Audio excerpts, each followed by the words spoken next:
We invest in polling because we think it's a really important way of giving Kiwis an overall look at how the political system is working, how the parties they might want to vote for are going, and how they can lock in together in a party vote system such as MMP, where each person's vote actually counts, and coalitions are most likely going to be needed in some format. We think it's important to show Kiwis how that is working, how it's looking, and how things are shaping up. We're aware that there have been a lot of questions about polling, particularly coming from other countries like the United States, where I spent a lot of time last year during its election. And in fact, I started with the outlook this year that should we be polling at all? We spent a lot of time, for want of a better description, looking under the bonnet of our polling system late last year and early this year, and really assessing whether we should be doing it. We started from that question. The answer in the end was yes, this is an important way of communicating with voters, one of the many tools that we've got here at Newshub, and we decided to go again, although we did decide to make some changes so that we were as credible as we could be and as sure that the data that we were going to be putting out to people was the absolute best it could have been, or else it just would not be worth doing. We only decided to do it because we are sure as we can be, that this is the right thing to do.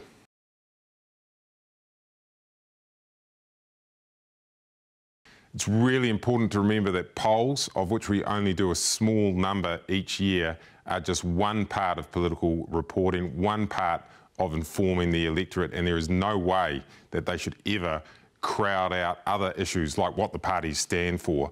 What polling should show us, and what polling does show us, is how the parties are going. Now, in terms of that term, the horse race, which is a pejorative term coming out of the United States, actually, where there is obviously a two-horse race, for want of a better description. I actually think, in terms of looking at the way that the parties are going in New Zealand, where we have a number of so-called horses in the so-called race, is really important. One of the big parts of MMP is helping people understand how the parties can lock together, how the party they vote for might work with others, and polling helps us to show that. So in some ways, it actually helps defeat so-called horse race reporting and adds to the understanding of MMP. Now, the party vote also makes it a good way to poll, because polling sort of reaches a nationwide audience, much as the party vote is based on a nationwide pool of voters all going into the final result. So the other issue around that is we actually use polling to look at policy as well. We've looked at some of the big policies. Just this week I used polling to look at tertiary education, for instance. We've got something coming up on health. We've got something actually coming up on all of people's priorities as well. We've done water, we've done immigration, and we've found out things about them. So polling can actually be used to inform reporting on policy as well.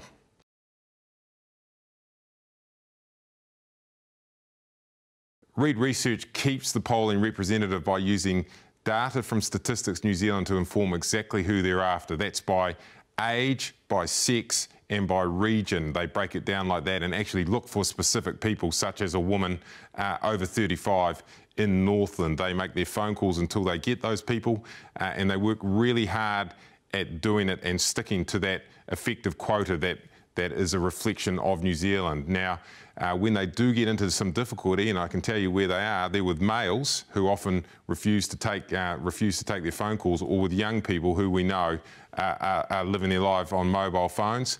That's when it gets difficult, and they continue to pursue until they meet those quotas that fits in with the sample that represents New Zealand. They work really, really hard at doing it.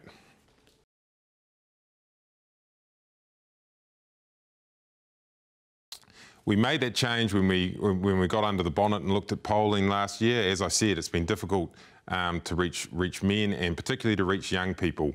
We decided to use 25%, or 250 of the people in a 1,000 person poll, by reaching them over the internet. Now, we do that through an internet panel run by a company called SSI. It's a panel of people who sign up for market research. There's about 50,000 people in it, and we can actually tailor the people that we get out of there more to those age range where we're trying to find people, mainly in that younger kind of zone. We decided to keep the best of the old in terms of the landline polling and bring in what we think is the best of the new. We based that on research that showed us that 25% of homes don't have landlines anymore, and over time we're prepared to expand that because we know that landlines are falling away as well. But at this early stage, we're stuck with 25%. We still think that landline polling we can get some value out of in terms of it actually gets people when they're quiet, when they're thinking. You've got a real sort of human there, and it's a good way of interacting with people as well. It's called mixed methodology. It's used successfully in Australia. We compared it to some of the results over there and it came up pretty good.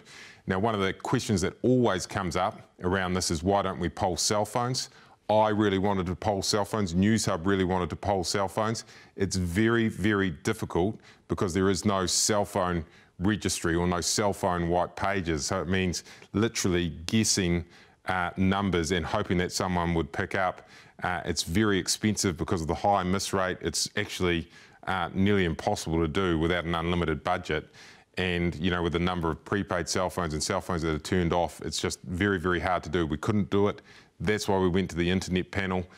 We did a lot of work comparing the modelling, and we actually think it's giving us the most up-to-date polling in New Zealand. In fact, no one else is doing this, and that's because we thought polling was too important to just stand still. That's why we went there.